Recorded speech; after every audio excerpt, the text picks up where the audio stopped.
Hello, my name is Aninda. This crash course is on 8,000 Splendid Suns.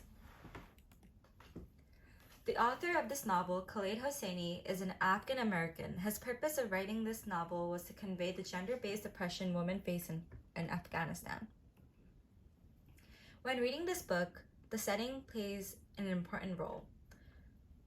The story takes place in Afghanistan, and in Afghanistan, the Taliban is in control. The Taliban is an extremist Islamic group. They wrongly use violence and force under the name of God to govern and have power. Women are being disproportionately affected by the Taliban. The women are banned from attending school, getting a job, and lack basic human rights. The Taliban also mandate that every woman must cover their faces and ban them from traveling without a male chaperone. Every aspect of their life is controlled by men. Now introducing the oppressed characters. Miriam. Miriam is one of the novel's two protagonists. Miriam is the illegitimate child of Jalil, and her image as a harami bastard child is something she will struggle with throughout the book. After being neglected by both her father and treated roughly by her mother, Miriam continues to endure abuse and trauma from the husband her father marries her off to, Rashid. Layla is introduced as an ambitious young girl. Her father encourages her to keep learning, and so her passion to pursue education grows. In despite of all that, later in the book, she gets her rights taken away. Now introducing Nana. Nana is a housekeeper who works in Jalil's home. When she gets raped by Jalil, it results with her being impregnated with her daughter Miriam. Her whole life changes for the worse, as she is to sacrifice her life and is forced to move away to a kolwa. Meanwhile, Jalil's life remains the same and has no consequences. Now introducing the oppressors, Jalil and Rashid. Jalil is a wealthy businessman in Kabul. He has 3 wives and 9 children prior to Nana. He does not marry Nana and does not claim Miriam as a legitimate daughter. Through the story, he does not take responsibility or care for Miriam. Now introducing Rashid. Rashid is an older man who owns a shoe shop in Kabul. He is the primary antagonist of the novel. Rashid is 45 when he marries Miriam, who's just 16. He is a violent and anger-filled man. He treats women like objects. Throughout the book, he abuses Layla and Miriam, physically and mentally. The thesis. In 8,000 Splendid Suns, Khaled Hosseini shows that gender-based oppression is an inescapable cycle for women by illustrating the life events of the main characters, Miriam and Layla. Evidence 1. Miriam has experienced gender-based oppression since she was born.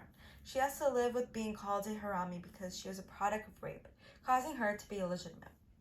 Miriam has to endure intense sufferings and feelings of shame from a very early age.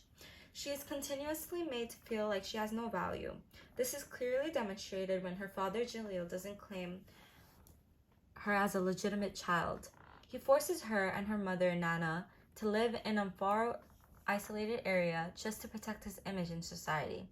He faces no consequences because he is a man. Later, Miriam is forced to marry a 35-year-old man while she's just 16. On the day of her wedding, she is pressured into agreeing to marry Rashid. When she is asked to take her vows, someone else answers for her. In the text, it states, "She does," a female voice said down the table. Actually, she herself has to answer, the mulab said.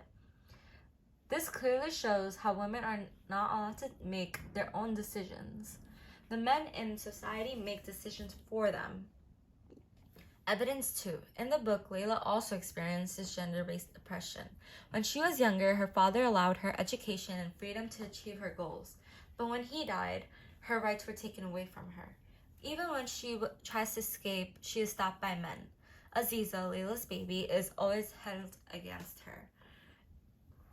In the text, Rashid states, "It would be within my rights to give Aziza away, or I could go to the Taliban one day. What do you think they'd do to you?" When Rashid threatens that he could turn her and Aziza into the Taliban, he uses fear to show his power and her powerlessness. The Taliban extremist laws are only beneficial to keep men in power. Although it gives negatively impacts her to endure Rashid's abuse, Layla and Miriam endure it because they know that endurance is what is expected from women in Afghan culture, and to challenge him only puts them in more danger. Evidence 3. In the end of the book, we see that only death is the way to escape the cycle of oppression for many women. One day, Layla and Miriam decide to run away, but they get stopped by a man. This shows that men in Kabul, Afghanistan, with the sexist laws, make it impossible for women to escape. Afterwards, when Rashid finds out, he is outraged and gets violent by choking Layla. Miriam saves Layla's life by killing Rashid with a shovel. She realizes that if she does not kill him, he will kill them both. She is willing to do whatever it takes to protect Layla so at least she could live a different life away from Rashid. Miriam turns herself into the Taliban to protect Layla, Aziza, and Zamai. Miriam's decision to be executed shows that she is able to take control of her life and using it to break the cycle. In the text it states, "It was not so bad," Miriam thought. "She should die this way. Not so bad." This was a legitimate end to a life of illegitimate beginnings. Thank you. Not to mention that if Layla and Miriam were men, they wouldn't have gotten any consequences.